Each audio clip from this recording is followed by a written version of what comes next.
So, I didn't think I would do this to myself, but I'm recording another video today. You don't know that, but now you do. I just talked for an entire hour about my life, and I had pneumonia, so I shouldn't probably strain myself too much, but I found this article on Medium. Medium is kind of like they're kind of like they're okay sometimes and sometimes they're not. So it's hard to know which articles are actually good on Medium, but they're kind of like I don't know. So I found this one called Trope Talk Chosen One. So this is specifically about the Chosen One. I thought that would be interesting to talk about specific fantasy tropes and see what people are saying about it. This was written 3 years ago now. Damn. 2022, August 4, by Elayne Law. Trope Talk Chosen One: How to Change Up the Standard Fare for Most Fantasy Stories. So, I did kind of look through to see what kind of things that she's going to talk about, and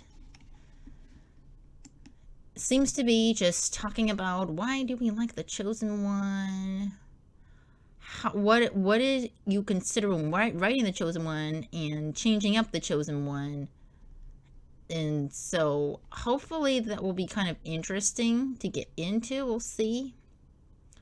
We will see what happens. Okay, so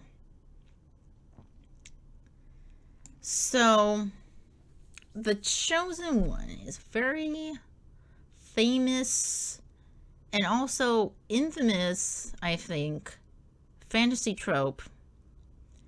A lot of people like it, a lot of people dislike it, and dislike is because it's done too much. It's just like, oh, the Chosen One. So it's going to be interesting to see if the sort of twist on the Chosen One ideas that she gives is actually like, oh, that might be kind of interesting, actually. Or, I don't know, I feel like that doesn't really do anything. Or it could be that she says that's what she's going to talk about and she doesn't talk about that at all. So we're going to see what happens. I looked at the sort of titles of the titles of the sections. Yeah, I thought I said something weird for a moment there. I looked at the titles of the sections to see kind of what she's going to talk about, so I have a feeling of it, but I don't know the insides. So we're going to look at the insides of this article. I am going to sip coffee.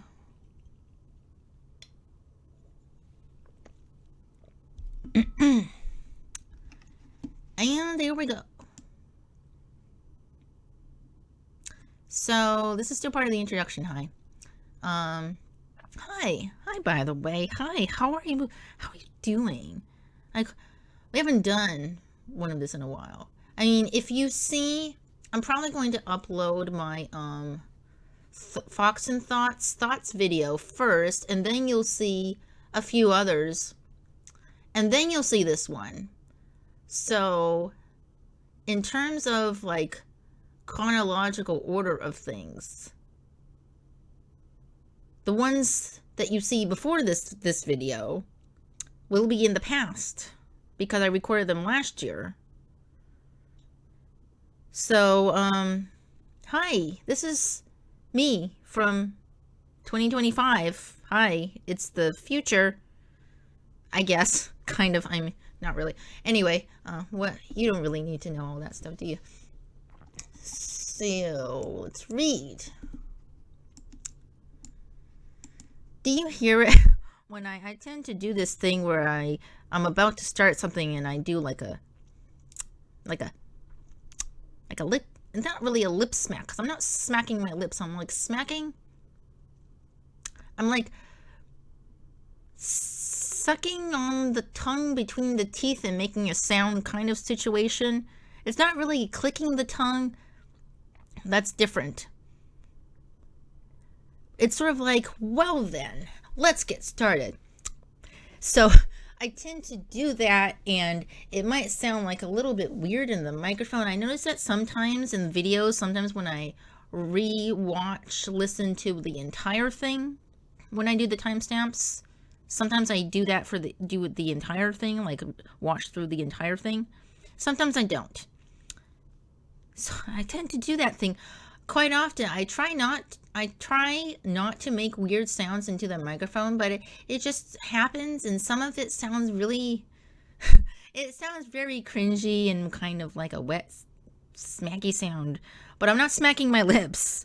I'm doing a different thing. Sort of like a tongue click situation, but not really like a click. Well then, let's get started. That was a weird aside. Here's a popular fantasy trope, the chosen one. Surely you would have heard of it before. The Lord of the Rings, Harry Potter, Percy Jackson. It's everywhere. Essentially, the chosen one trope tends to feature a protagonist who happens to be the one handpicked by a higher power in order to fulfill a prophecy. This person is usually chosen because of their lineage or other characteristics they may possess. For instance, Percy Jackson functioned as the chosen one in The Lightning Thief because he was Poseidon's son. Harry Potter was the chosen one because of Trelawney's prediction and prophecy. There is no doubt that the chosen one is quite overused. However, why do people still like it so much? Okay, so it's a nice introduction. Listing up some examples, which is so nice to see. I mean, so many of these writing advice articles and stuff like that do not give examples, and I don't understand why. But this one does give examples of Lord of the Rings, Harry Potter, Percy Jackson, very famous ones that everyone would have likely heard of and know about to some extent. At least one of them, right? So that's good. And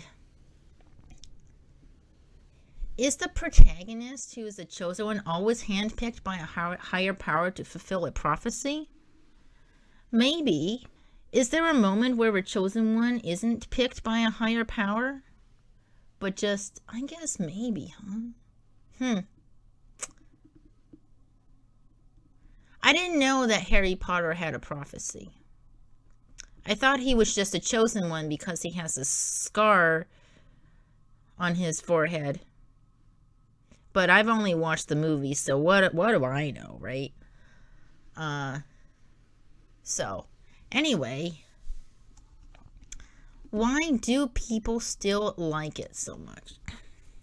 Why do people... Let's make a prediction of what they're going to say. Why do people still like it so much? I think people like reading about the chosen one because it's a really easy story to follow. It's not all really complicated. This character is just chosen, and so they know which character is going to do the good deed, probably with some trials along the way. It's a very easy story to follow. The nobody kind of person becomes a somebody, and they grow and learn during the journey, meeting all kinds of people, fulfilling the prophecy at the end. It's going to happen somehow or other. It is going to happen. So it is maybe a comfort to know that, oh, this is a chosen one story? Okay. It's interesting to think that something that is a comfort to some people could be discomfort to other people. They're like, oh my gosh, this is chosen one again. It's the same story over and over again. Oh my gosh. Speaking of chosen one, a sort of chosen one story that I can think of right now outside of books is Pokemon. Ash, or Satoshi, however you understand his name to be, is a chosen one. In so many of those movies. I mean, to an almost ridiculous extent, he saved the world. A lot of chosen ones tend to have to save the world. Or, yeah, they often save the world, don't they? Pokemon is a big one, I think. Chosen one. And everyone likes it because it's a very simple, easy storyline, easy plot line to follow. And maybe we feel like, oh, I am a nobody. Maybe I could be chosen one day. That would be fascinating. And so you live precariously through the character. I think that's the way to say it, right? That is my thought. Chosen one, easy to follow. Chosen one guy, possibly relatable, maybe sometimes not.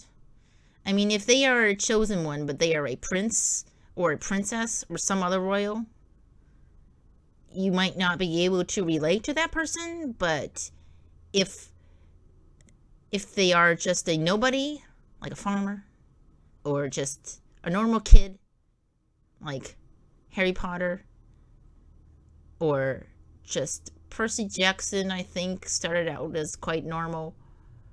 I don't know. I haven't read the books. I only watched the movie. I mean, what can I say? Lord of the Rings, same thing. But they start off as this normal person. And it could be anybody. Anybody could be a chosen one. You could be a chosen one. You could actually have special magical powers. Maybe it's easy to imagine yourself in their shoes. Maybe. I have to confess, I did look at some of the subtitles, and one of them was like, we can see each other in the characters or something like that. I don't know the details of the contents, okay? But the headings, I told you, I did look at the subheadings.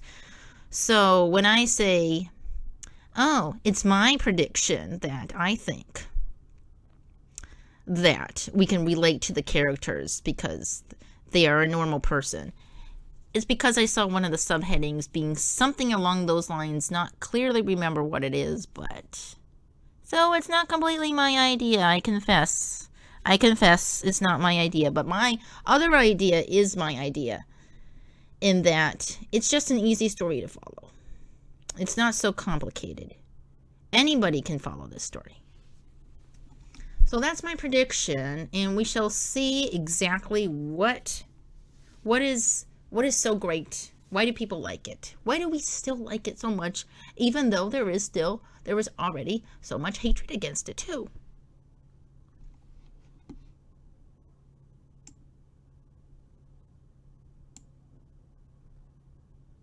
The appeal of the chosen one. We want to feel special.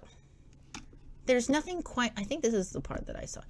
We want to feel special. I thought, okay, maybe we relate to them beginning as normal people. Anyway, let's see what they say.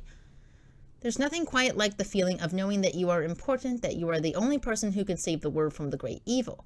Owing to how we've been taught since young that you should become useful to society as an adult, it's likely that this is where our desire to put ourselves in the shoes of the chosen one stems from. I need to drink some water from my water bottle. Water bottle.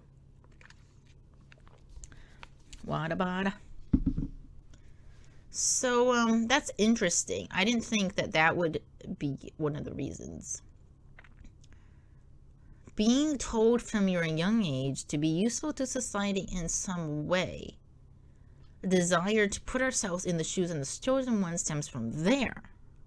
Interesting. Okay. Hold on. Just hold on. Hold on a moment. Okay. Owing to how we've been taught since young that you should become useful to society as an adult, it's likely that this is where our desire to put ourselves in the shoes of the chosen one stems from. Interesting. I didn't think of that. I did not think of that. I thought it was going to be something completely different. Okay. We want to be that special one. That special one. That special one. I'm trying to read the italics, okay? We want to be that special one with a purpose. We want a task that only we can do. We want to do good and to serve a purpose.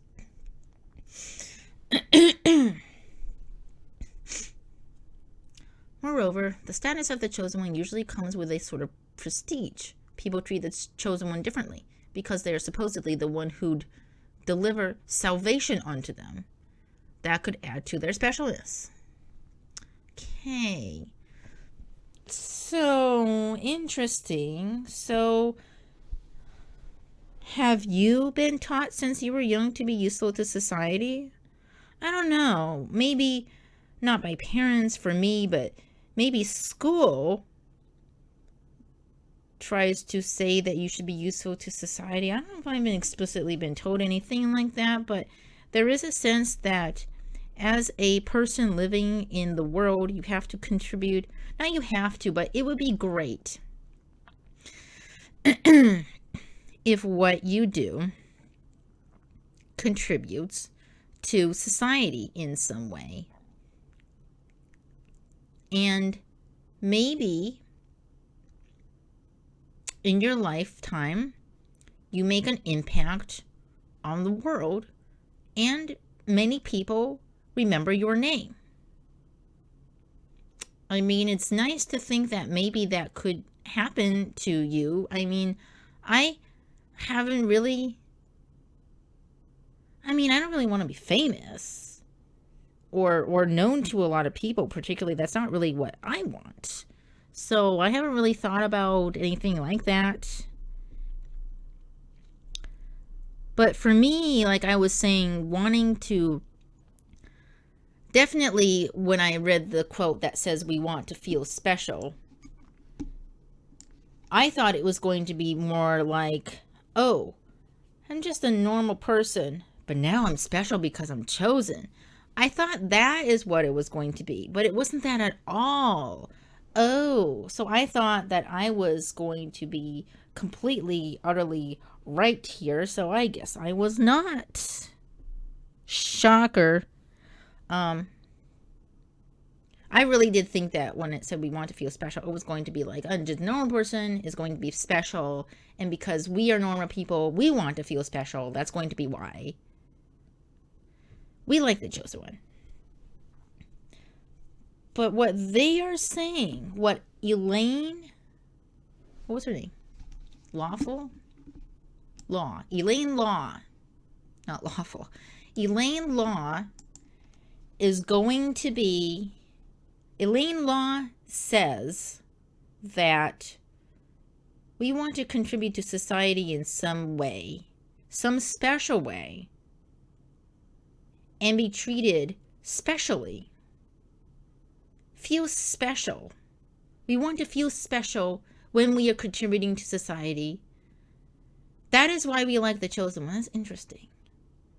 I don't know what I feel about that. Personally, for me, that is not why I find the chosen one appealing. I find it appealing that some nobody person finds out that they are special in some way, and this specialness contributes to, and this specialness becoming special is the thing. Not what I would do as having special powers afterwards, but just the fact that I am special and could potentially do good for the world. The potential that I could be the chosen one is why the chosen one is appealing to me. Not particularly that what I will do as the chosen one, which would be appealing to me. I'm not really feeling the appeal about what I do as the chosen one, but that actually being the chosen one is appealing. Am I even making any sense? I feel like I'm talking in circles. But her take on it is interesting because that's not where my mind went. As I said, I thought just a normal nobody person feeling special or being special, actually not just feeling special, but actually being special. And there is some visual or physical proof that I am special and chosen in some way, and people around me treat me differently for that reason. That part is the same, but this part about wanting to be useful in society as an adult, I mean, yeah, but I haven't really ever thought strongly about that. Have you? That's what I want to ask you. What do you think? If you like the chosen one trope, if you don't mind picking up a book and it's a chosen one trope, what about it is so appealing to you? Why do you enjoy reading about somebody becoming chosen? Why is that so appealing to you? I find it interesting that she says,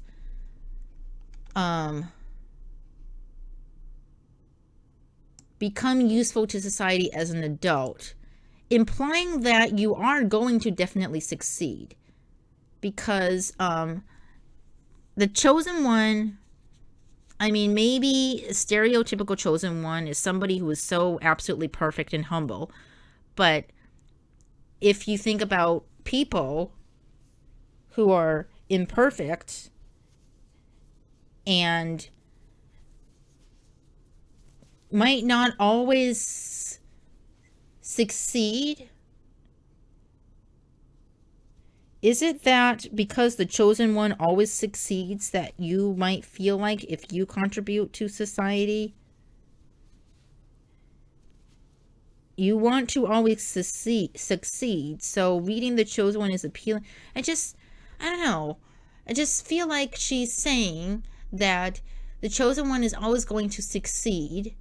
And since you always want to succeed in society and contribute to society and being useful, that is why you like to read the chosen one, so that you can live precariously through their success? Is that what she's saying? I don't know. Am I reading too much into this? But I just find that it's interesting that she says become useful to society as in become successful, right? Be successful in, like, I want to be useful in this way. I want to learn about mental health struggles and help people successfully to deal with their mental health. But will it always be successful? Well, you don't know that. But since the chosen one in fiction is always successful, you can live precariously through their success. Maybe. Is that what she's sort of saying, implying? I don't know. I really want to know why you people listening, watching this, find the chosen one appealing. Or if you don't find the chosen one appealing, why do you think people find it appealing? Why do you think that? Why do you think that people find the chosen one appealing? Do you agree with what she is saying? Or do you think like me, and maybe it's just, oh, I'm a normal nobody, but I could be a chosen one? Ooh, that is very appealing. And so that is why I like to read these stories. Do you think maybe that's it? That's thoughts. Okay.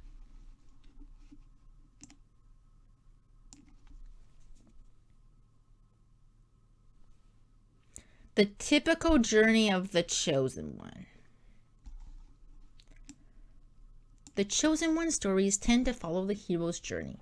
They have to answer a call to action, and then they set off on a quest to take down a great evil. After accomplishing said task, they will be celebrated and would usually return to their hometown where the journey began. Take Dragon Quest XI for instance. 11 was the luminary who only came to be because of the mark on his hand. He left the town of Cobblestone and traveled to the far reaches of the world to defeat Mordegon. After defeating Mordegon, he returned to Cobblestone, now a hero, like the long line of luminaries before him. Sorry if this was somehow a spoiler to you Dragon Quest lovers. I didn't know it was going to be like that. So, okay. Thank you, Elayne Law, for these wonderful examples. Now you bring in Dragon Quest. I don't know. I'm not really familiar with Dragon Quest. But if you are someone who is familiar, you would highly appreciate this example, I'm sure. So this is about the typical journey of the chosen one. Tend to follow the hero's journey.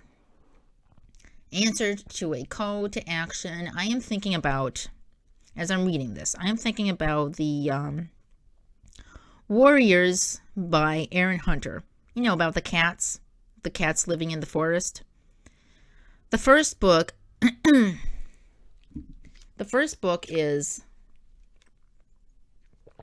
begins with this house pet called Rusty.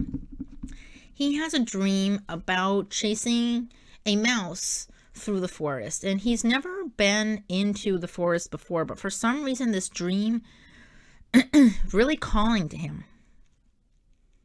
And one day he just can't take it anymore, and he ventures into the forest. And then he finds it just so nice and so freeing, and then he meets these cats, other cats, who are warriors. And he might have found out that he could possibly be part of a prophecy. Maybe. A quest. He answers to the call to action, which was his dream, to go into the forest for the first time, to venture into the forest. So he is definitely a chosen one, following a hero's journey. I would say yes. And I don't know, great evil, there was a bunch of things that were evils, but his hero's journey really took him. I don't know if his hero's journey ever ended, to be honest with you. But yeah, if you think about, Lord of the Rings is a really good example of a hero's journey, a very clear, it's a quest story. They are on this call to defeat the One Ring, and then they go on this journey, Frodo and Samwise on this journey, and then they defeat the great evil, and then they return home to their hometown where they are celebrated. This is where the journey began, but now they're completely different people. Now they've changed in certain ways. They have confidence now to do things they couldn't before, and it's just so nice when they come back and everyone celebrates them. Oh, I'm just thinking about in the movie where they all return in Samwise. Oh, that's such a nice, it's such a nice movie. Oh my gosh. Someday maybe I'll read the books, but not today. That is, it's a typical, and then they come back and return home. Oh, it's so nice turning home happily, and they lived happily ever after. The old phrase, the old thing that everybody says at the end of a story. It's so nice. It's so nice. It brings up the tears, and you feel all good and fuzzy and cozy inside. And you think about the friends that you have lost and the friends that you have gained. And, I'm talking as if I am one of those chosen ones who went on this journey. But I'm thinking about all the characters from books and movies and my own books where there are chosen ones. and it's just a nice, it all circles back to where the journey begins, and I just really like that thought. Just like typical quest stories. Need to read more of those. Do you have a book that you like that is a typical hero's journey, like a quest book? Leave it down in the comments. I want to read more of those old school quest stories again.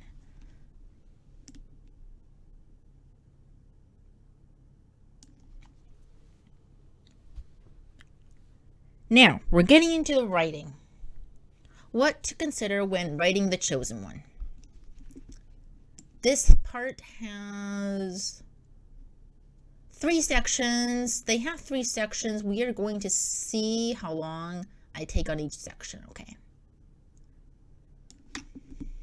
What makes them special?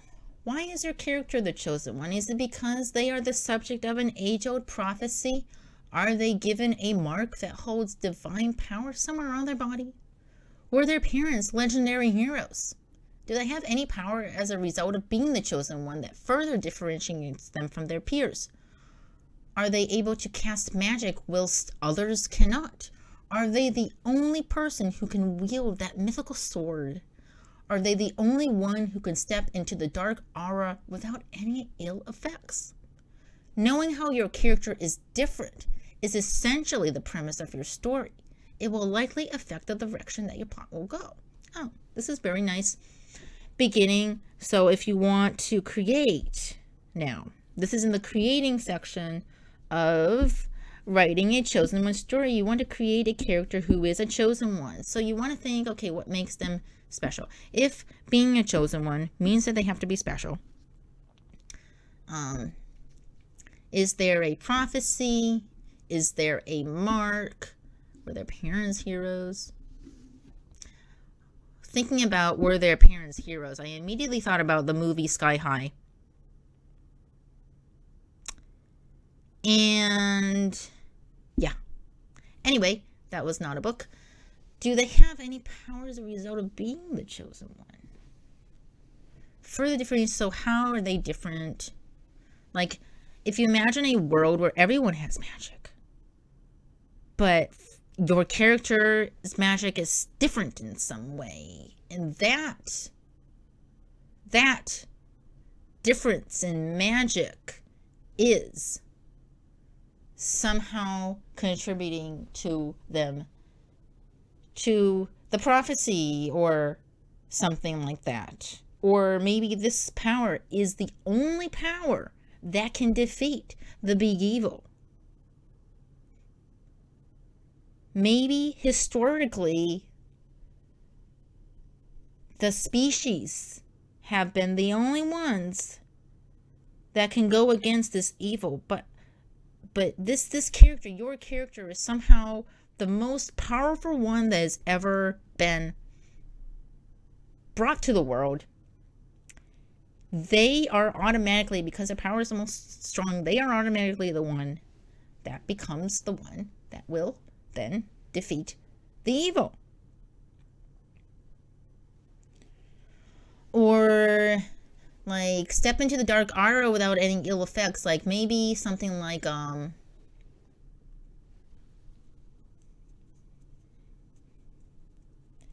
being immune somehow, or actually being a wielder of like dark magic. And because they are the only one that is a wielder of dark magic, if they go into a dark aura area, it's like the same stuff as their magic, so they're not affected. And that is why they can actually go into this dark area in order to defeat the big bad that lives in there and is creating this dark area. Maybe that is what makes them the chosen one. That's what makes them special. That's what makes them different. That is what makes them interesting and the chosen one. So yeah, what Elayne is saying here, Elayne Law is saying here, are some very good questions to think about. They're very specific questions too, which is really good on a writing advice website, to ask these very specific questions, because even if you yourself don't ask these specific questions to yourself, you can get some idea on what kinds of questions should I be asking myself. Like if you have no idea what to do, what kinds of questions should I ask myself in order to create this special character? What do I need to think about? What makes them special? I don't even know what to think about. So these questions give you some idea of what I can think about. Like, instead of saying, are they the only one who could step into the dark aura? Maybe this world is filled with water. Are they the only ones that can fly? Are they the only ones that can speak to the sky species? Like, for some reason, they're able to communicate with other species that will then help them defeat the big bad. I don't know. So you can have some ideas of how to ask questions to yourself to create this special character. It's very nice, Elayne. It's nice to see things that are actually good. So that was what makes them special. I think we will do these in sections. Maybe not. Okay, let's move on.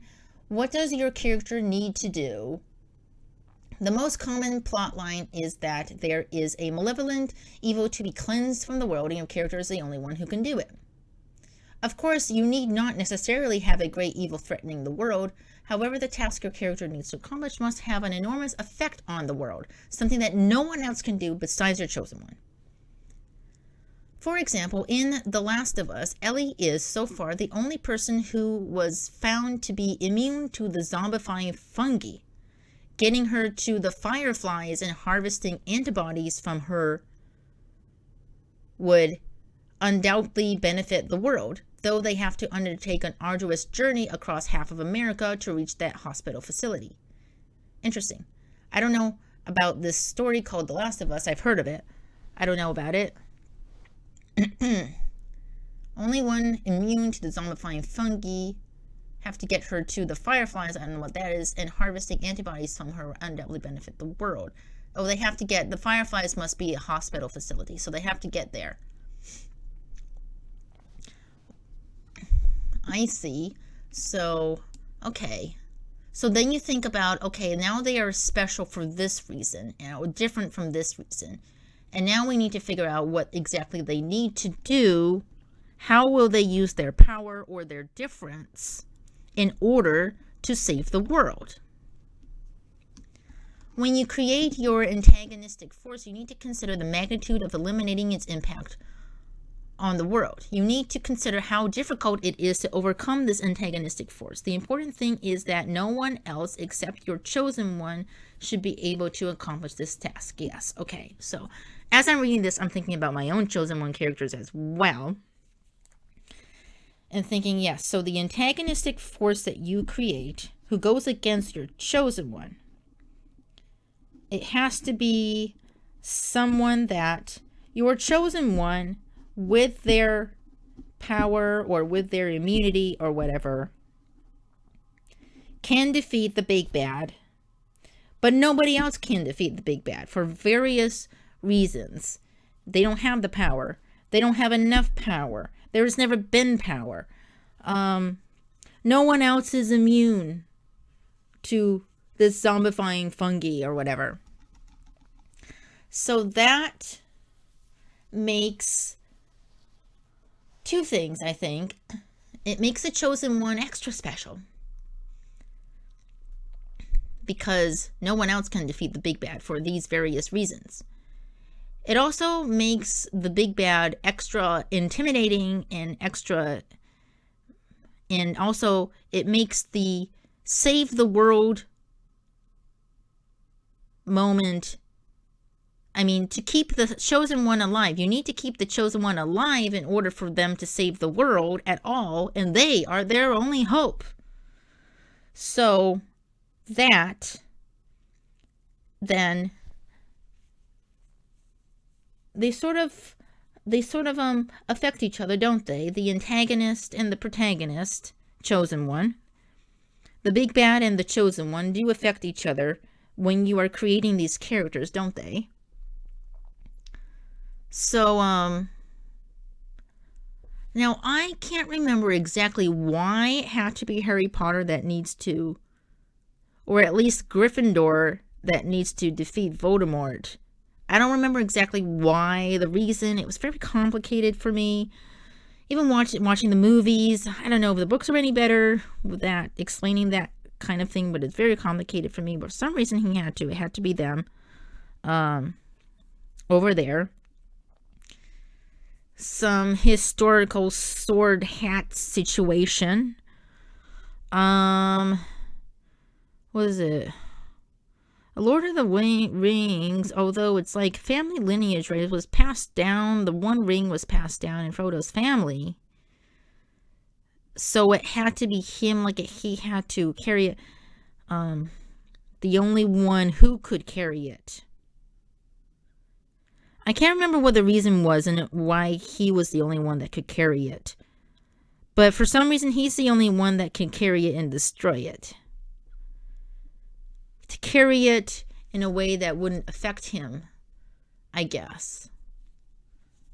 I'm a little bit confused about that part. Anyway,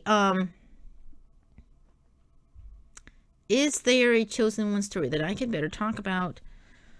Well, the only one I can think of is my story, so I'm going to bring in my story here. I was trying to give you examples that you guys would know, but I'm going to talk about my story. Basically, there is some moon magic, which can defeat shadow magic. Also, shadow magic can defeat moon magic if moon magic is not strong enough to defeat shadow magic. You get it. So, the protagonist has more moon magic than anybody else. In fact, moon magic is a dying magic. Nobody uses it, and so it starts dying out after generations and generations. So nobody is using it. It is dying, and so that means that if a strong one is born with a lot of moon magic, then you get someone who can actually possibly perhaps defeat the big bad. So that is that. And the big bad, nobody can defeat the big bad. There is nothing. So you could call the species with shadow magic the top predator, because there is nothing that can defeat shadow magic. Nothing that can defeat the creatures. The creatures, they are almost immortal. They don't really age a lot, age very slowly. Their magic is like the strongest in the world.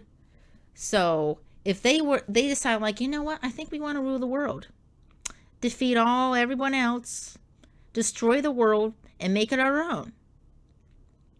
And the only one that can effectively cripple them and defeat them, possibly, is those with moon magic. But there's a problem. There's only one person with moon magic, so they become the chosen one. And they are the only one that can do this task. The only one that can destroy the core of the shadow magic people. So my story isn't exactly like that because I put a twist on the chosen one. But if I would think of my story as like a typical chosen one story, that's what it would sound like. So that is how you would create the balance between the antagonist and the protagonist chosen one, I think. And so that is my example to contribute to Elayne Law's article here, which is a very good article so far. I'm very happy to be reading this. So yeah, no one else can do it. Your chosen one is the only one that can do it. I mean, that is why they are chosen. They're not just chosen because they're the only ones that have the power. This power, immunity, or an actual magical power, or a political power, or a religious power, I don't know what kind of power it is, but some kind of thing that makes them special is what directly defeats the evil. That is how they work. That is how the antagonist-protagonist balance thing works. Relationship thing works. Okay, we dissected that. Let's go on to, how do people see your character? How do other people see your character? In most stories, normal people tend to be in awe of the chosen one. They regard them like a deity, someone who should be protected and worshipped. Hercules. My mind immediately went there. Other times, people may shun your chosen one. They may think that your chosen one doesn't have what it takes to deliver the world from calamity. How other people see your chosen one will inevitably have an effect on them, particularly their character development. Okay, we're getting into the character's character. If they're constantly being praised, will they grow cocky and complacent? Or will they remain humble and be grateful for the power they were given? If they're constantly ostracized, will they give up on being the chosen one and even resent the title? Or will they persevere and eventually calm the rising evil?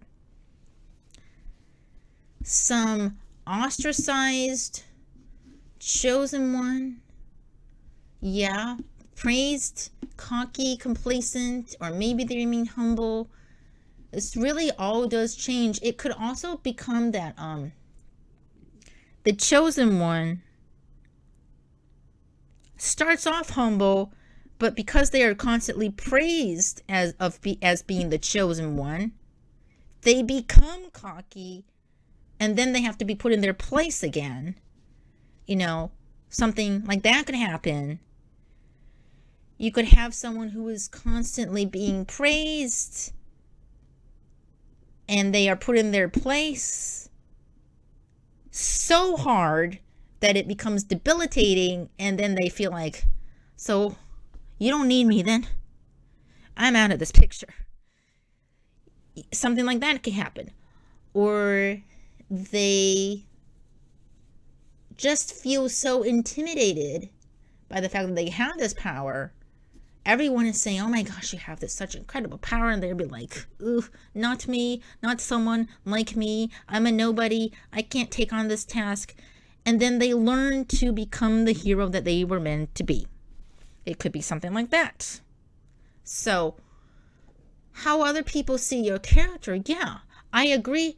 It does affect their character development. The character's character development. The character arc, the development arc, the arc of the character, however else you want to say it.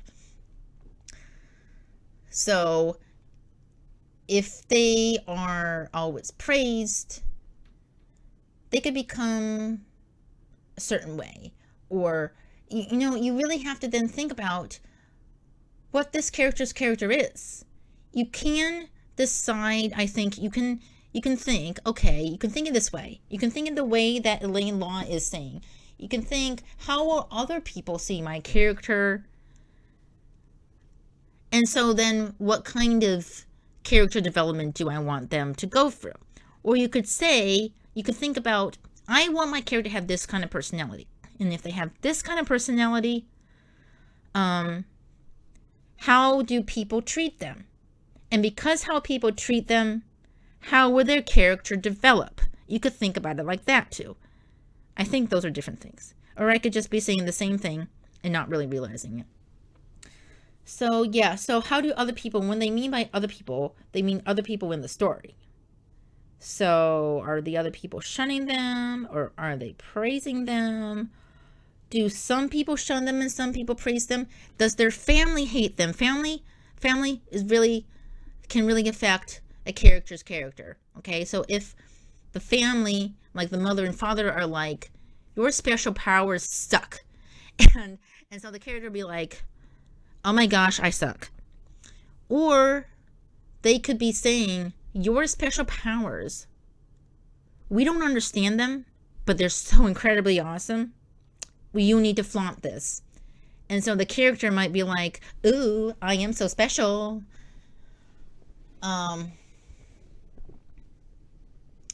Or it could be like, your special powers, if someone else hears about them, it could be bad. So you need to hide these powers.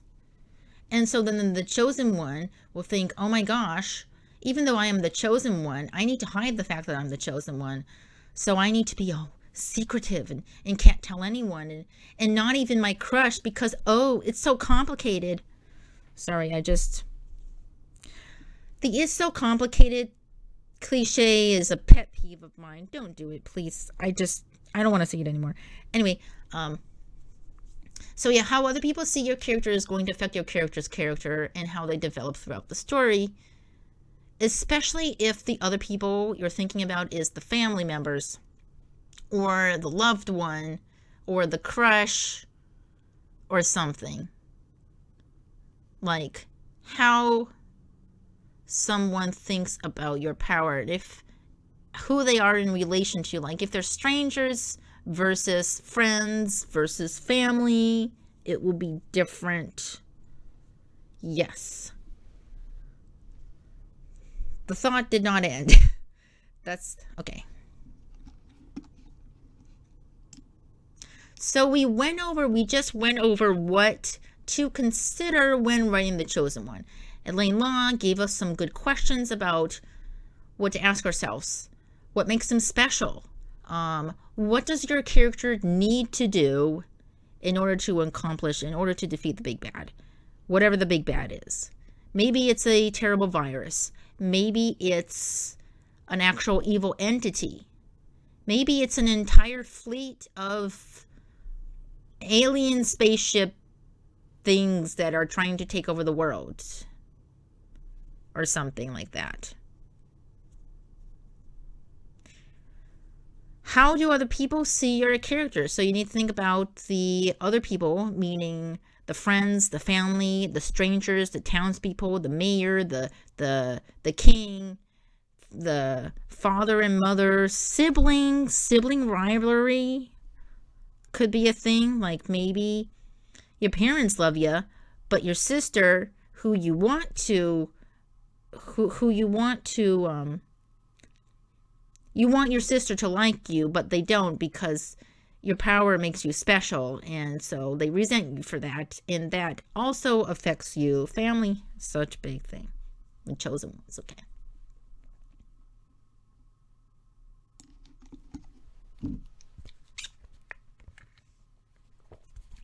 My water bottle squeaks sometimes. My water bottle squeaks sometimes.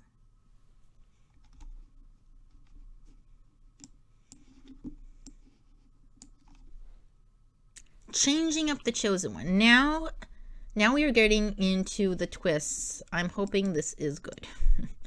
I've been through some articles that claim they give twists, and then not really. So let's see. Elayne Law has been really good so far. Let's see what she says about changing up the Chosen One. There's nothing wrong with a standard Chosen One story. No one's stopping you from writing that Arthurian-style legend that you've got brewing in your head. But if you're looking to change up this trope in your own story, here are some ideas that you can consider. Okay. Let's get into them. There are five of them. Okay. So the first one is the Unwilling Hero. The Unwilling Hero. So the switch up here is that the hero, the Chosen One, doesn't want to be the Chosen One. They're only the Chosen One in name, and they can care less about the evil coming to demolish the world. Their friends have to drag them through the quest, those who are more concerned about the destruction of the world than they are.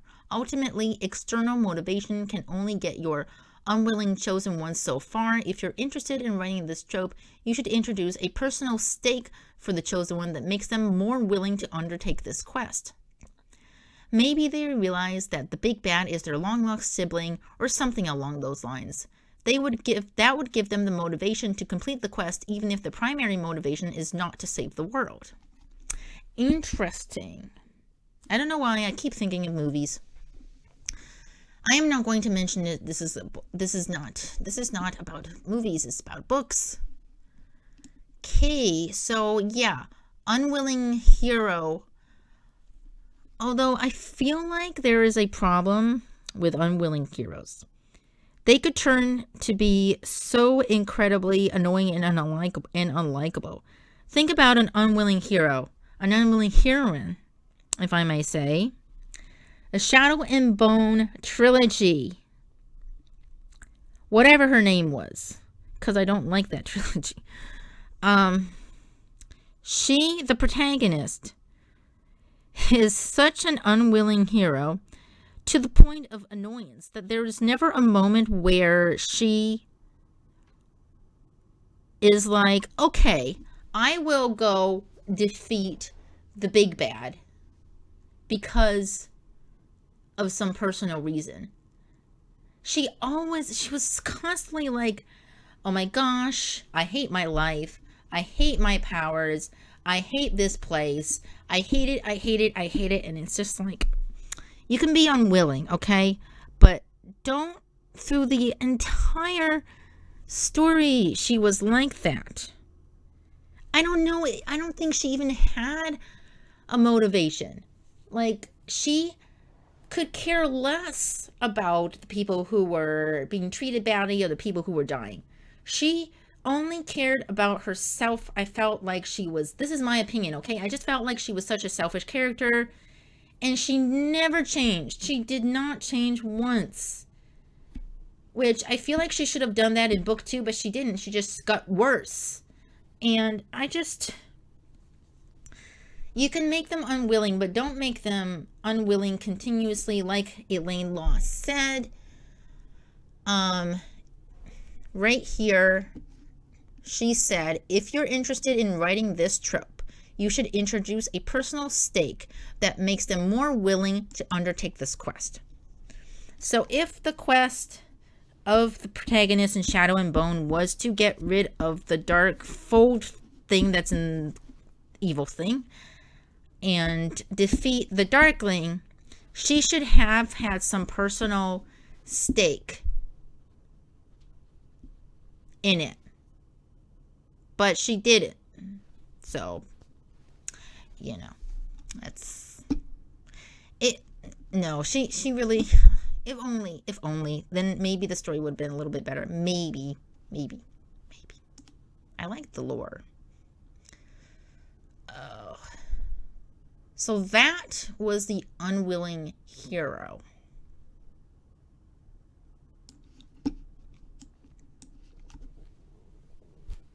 Switching sides. Corrupt your chosen one. Ooh, we're getting into the evil writer stage. Okay, here we go. Let's corrupt our chosen one. After being defeated at the hands of one of the evil forces, or when they're given a choice between destroying evil and joining them, you could have them join the bad guys. Maybe the chosen one is tired of always playing the big good. Maybe they want to break away from the expectations placed on them. Maybe they just want to live their life free to choose what they want to be.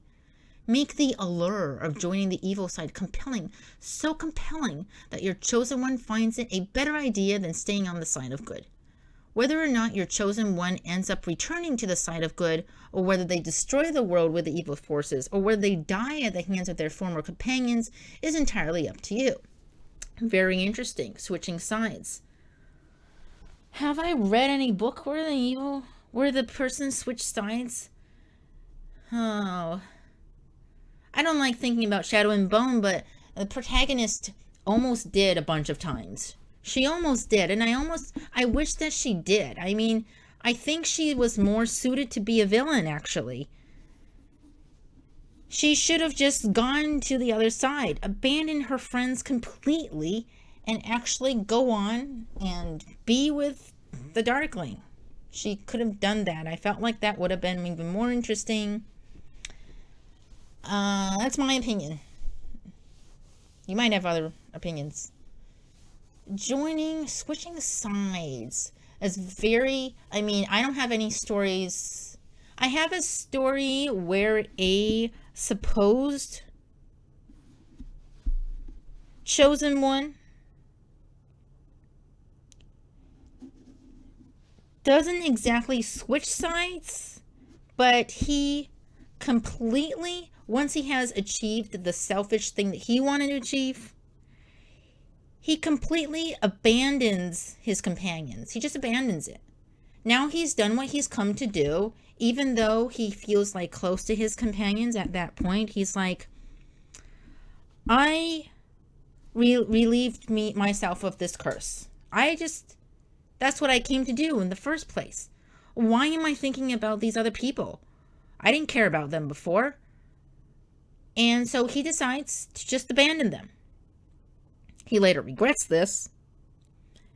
And he does end up becoming the chosen one at the end, but he abandons them completely and decides to go back to his old selfish ways. But because he was with them during the journey, he just had changed. He keeps thinking about them. He keeps thinking, maybe I should have.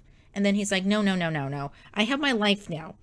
I have my life, and whatever happens to them is none of my business. None of my business. It's not, I am free of the curse. Finally, it's none of my business to go deal with them. But he just keeps thinking about it. He can't get it out of his mind. Eventually, yes, he does go and do the good deeds. But yeah, so that is like, I mean, I didn't write the story as a chosen one, so I can't really say much about chosen one side of stuff, but kind of like if he was a chosen one, if he was the chosen one, he could, it could be like the switching sides situation. I mean, he could have switched sides too. He could have said, all right, evil queen, I'll join you. It sounds like something that I would have liked to do. And despite seeing his companions being turned to stone, he's like, no, you relieved me of my curse, evil queen, and now I shall serve you, evil queen. And be like, completely switch to the other side. He could have done that. He didn't do it. I'm talking about him as though he's not my character, but sometimes it felt like he was writing the story himself and I was just chasing after him. Anyway, so yeah, Elayne Law gives a very nice, so switching sides, yeah, maybe he's tired of always being good. Maybe the evil side is very, very compelling. There's something about the evil side that seems better than just always fighting for the good. Sometimes in The Lord of the Rings, I thought that one of the characters might switch sides because the numbers of the orcs, there's so many. I mean, they were 100% winning in numbers, and joining that side would have been a winning battle, possibly, but they, none of them did ever. I thought there might be a few that would. Maybe there were there? I don't remember. It was a long movie, long series. Each of the movies is really long. But yeah, I thought someone might go to the other side. There was a moment, I think. Who was it? Boromir? Or somebody that did join, actually. Or tried to take the One Ring, right? From Frodo. At least that was in the movie. I don't know about the book. Anyway, so it almost kind of, some stuff almost kind of happened, but they didn't really. Yeah, so this part is also good. I like this part where she says they can, if they do switch sides, do they end up returning to the good side? Or do they destroy the world? Or do they die at the hands of their former companions? That would be very compelling, actually.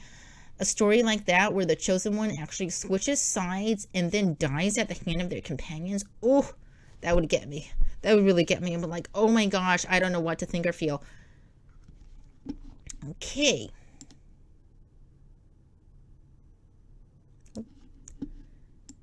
The evil chosen one. The chosen one need not always be on the side of good. They may have been chosen on the side of evil. They are destined to slay the big good, perhaps to plunge the world into chaos or something like that. The chosen one need not necessarily be innately evil. They may not want to cause conflict, but they are destined to. They may even be the target of the big good's forces. They may lead an army that they don't want to lead.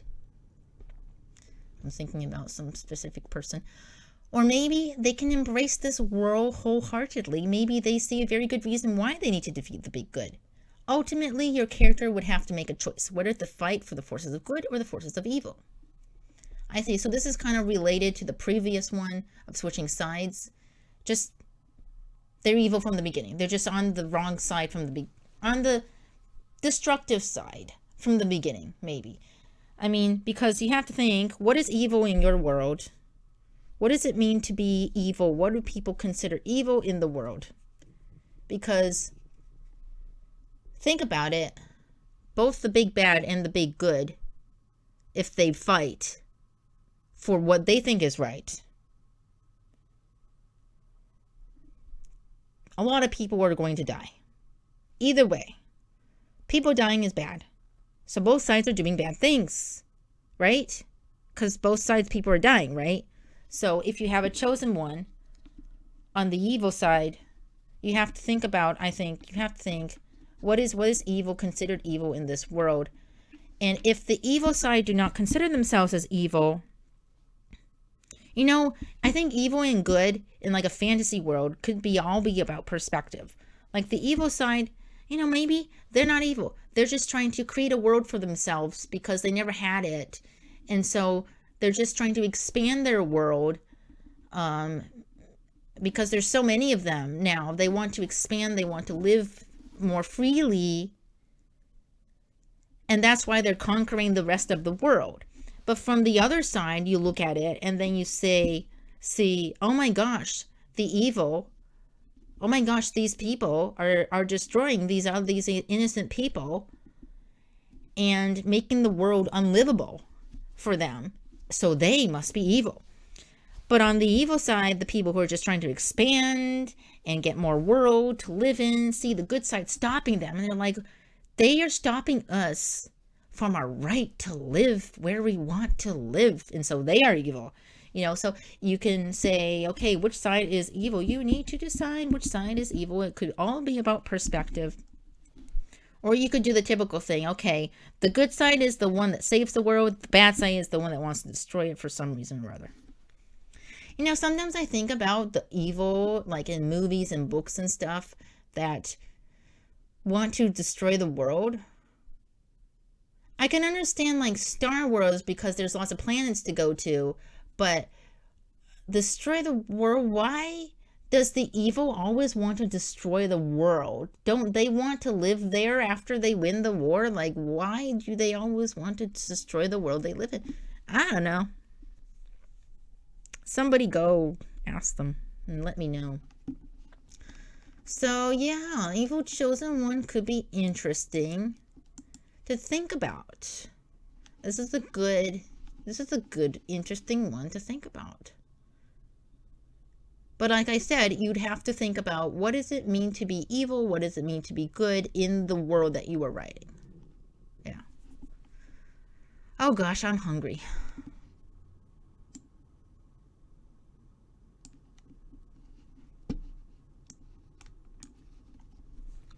There can be more than one. Indeed, the trope is called the chosen one. But that does not mean that your original chosen one has to be the one who sees the story through till the end. Kill off your chosen one, incapacitate them, make them unable to carry out their duties any longer, not without first inviting destruction upon the world.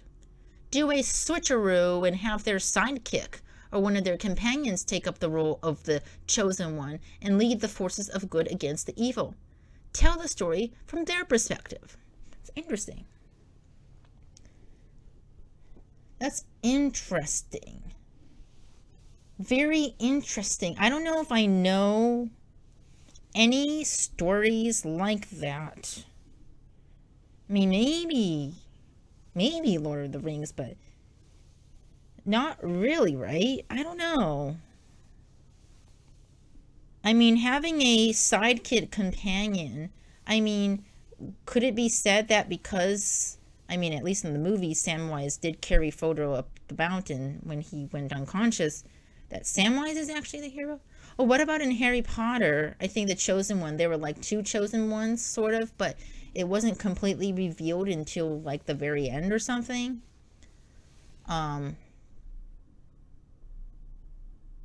If you heard any weird sounds, I was just rubbing my legs because they're cold.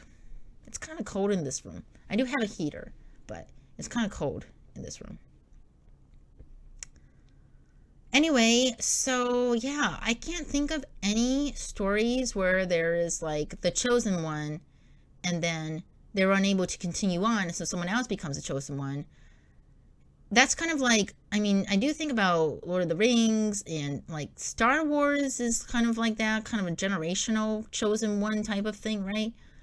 But something that happens like right away, I don't know. I can't think of any. At least nothing that happens in just one book, like a standalone. I can't think of any.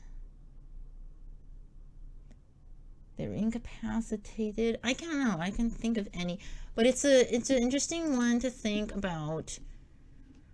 Um, make them unable to carry out their duties.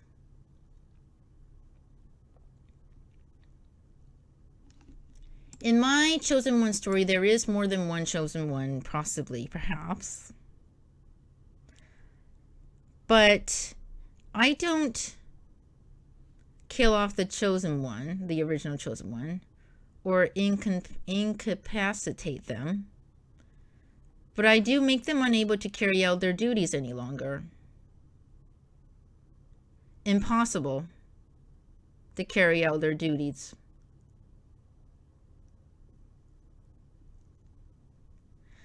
I don't know. Could that be called more than one chosen one? I mean, I've been saying that my twist on the chosen one is that possibly there's more than one, and it might be kind of unexpected, but I don't know. Because the chosen one does see the story until the end, the original chosen one. And without her, the end would still not have happened. So it still did have to be her, but it had to be this other one too. I might need to rethink my story if I really want to push this chosen one through with a twist, still pushing the chosen one. Thinks and thoughts to happen. What do you think about there can be more than one chosen one? Do you have any examples, stories, stuff that you like to share?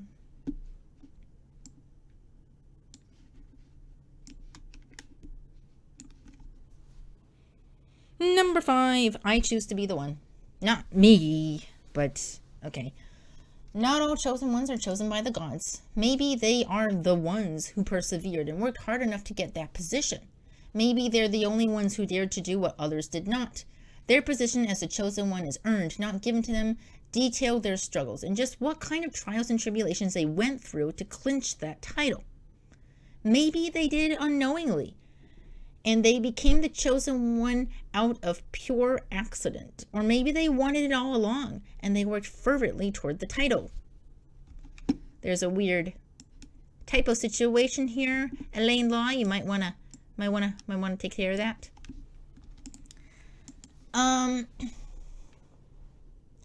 So okay, so it's kind of like is that like Percy Jackson? Is Percy Jackson like that? I don't know.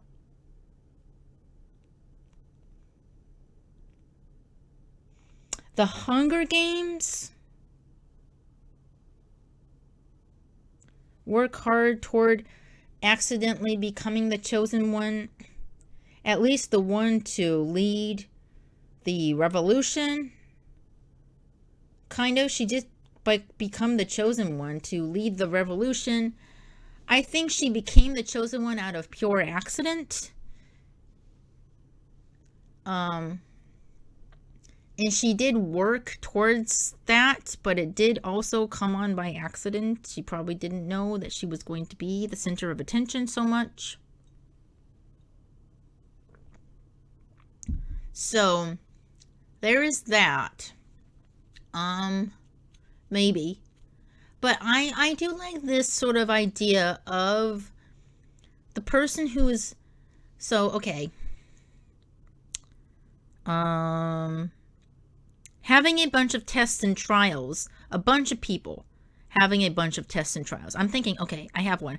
It's Princess Academy by Shannon Hale. A bunch of girls are chosen to trained to be princesses. So they're all vying for this spot to be wed to the prince one day. And so they're all doing all this kind of training, how to stand, their manners, and all this stuff. And they're learning all kinds of things at the same time. And so they're all working really hard to get this position, to become the chosen one, the one that is chosen by the prince to get married to him. And that is the perfect example for this number 5, for the perfect example. Do you have any examples where there are like a bunch of trials and stuff for someone to be the chosen one? Isn't the Maze Runner kind of like that? The Maze Runner. I'm trying to think about other ones. Let me think. Well, in a sense, although in Warriors by Aaron Hunter, Rusty was sort of chosen by some prophecy, it wasn't like he didn't have to work for position as a leader. He had to really work and train hard, do a lot of training, work hard to become the leader, which eventually led to him fulfilling his prophecy. I think that's how it went. So he kind of, because he had this prophecy, he sort of did kind of half accident, half chose to be the chosen one. But I think that's another example for this number 5. Am I making sense? I think so. I want to know if you have any examples for the I choose to be the one.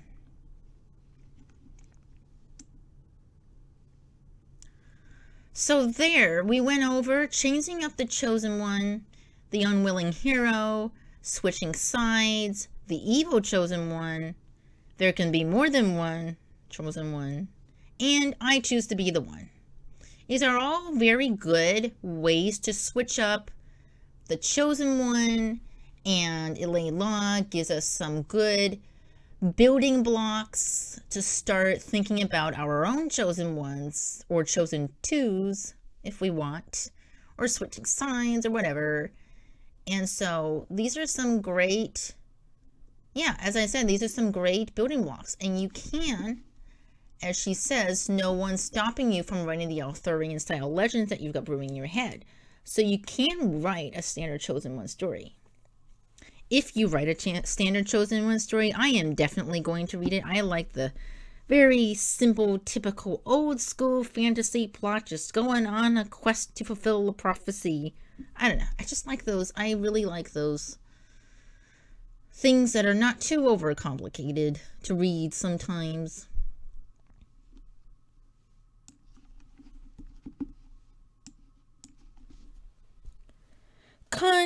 Conclusion. It may be difficult to stand out from the market with a traditional chosen one storyline. You should throw in a few twists and turns to make things spicy and to keep things fresh. Feel free to use any of the ideas above that tickles your fantasy. Why did I say that? Why did I say that? Okay, hold on. Take 2.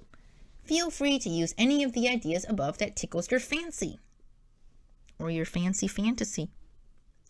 Remember that though the chosen one is commonly used in fantasy settings, there's nothing stopping you from using it in other genres like horror, sci-fi. It's up to you to be creative when it comes to what being the chosen one entails. Yes, so I do think she is right in saying that it may be difficult to stand out from the market with a traditional chosen one storyline. That isn't to say that there aren't people like me and like many others who say they like typical quest stories. I've seen them. There are people who like the typical, standard, traditional chosen one storyline. Not with all these tricks and twists added in, but just a very typical chosen one storyline. I think if you do follow a typical chosen one storyline, you can do other twists in other ways. Maybe you have a very unique magic system, or a very crazy world, or some other trope, some other cliche somewhere else is twisted in such a unique way that following the traditional chosen one is very refreshing still. I mean, I don't know. You could make it happen, I think. What do you think? Do you think the market still likes the traditional chosen one? I think they still do. I would read it. In fact, I want to find books like that. I miss them. I really do. I miss them. I used to read things like that all the time, and they don't publish those much. I miss them, so you need to write them. It needs to be you, because I want to read them. So, that is the conclusion. Let's get into the summary. I do all these things at the end together. So we went over the appeal of the chosen one. You should let me know why you think that the chosen one is so appealing to some people. And if you are a person that finds the chosen one appealing, then let me know in the comments down below. Let me know, lemonade. The typical journey of the chosen one. We went over making sure, okay, the chosen one tends to follow a hero's journey. There's a call to action, then they set off on a quest. Just like Rusty had this dream of going into the forest, and he did. That was the call to action, and it changed his house kitty life, his house pet life forever. And we went over what to consider when writing the chosen one. If you want to write a typical chosen one, what do we consider? This was very good that Elayne Law went over this, that she didn't just brush it aside like some writing articles do. And she really went in depth about what makes them special. What does your character need to do? How do other people see your character? The very important questions to ask yourself if you're going to create a typical chosen one. Now that you have the typical chosen one, maybe you want to see what a changing up the chosen one is like. The unwilling hero, switching sides, evil chosen one, more than one, or I choose to be the one. So that is the end of this article. I think I really like this article. It was unexpectedly very well written. Only one little typo. I mean, no weird sentences. Some stuff, there was one thing that I had a little question about, but other than that, very well written, a good building block type of article to creating your own chosen one story. So reading this, it actually made me feel a little bit more excited about my chosen one story. Like, oh wait, I think I want to do this, or I think I want to do that. I had some ideas as I was reading this. So Elayne Law, very nice article. I highly recommend if you want to read this article for yourself. I'll leave the link in the description as always, and you can go, you can give this a read, you can save this into your favorites or whatever you like to do. And so, this was a very good article. I would give this a 5-star. It's a 5-star article. I really liked it. This was an unexpectedly great find. Oh my gosh. I'm going to have to refer back to this sometimes. Honestly. Anyway, that is the end of this video. Leave all your thoughts and your feelings in the comments down below. And yeah, hope you have a lovely rest of your day. Please keep hydrated, and you will hear me in the next video. That was kind of a long video, I felt. Okay, anyway. Thoroughly enjoy that article. The Fox is out.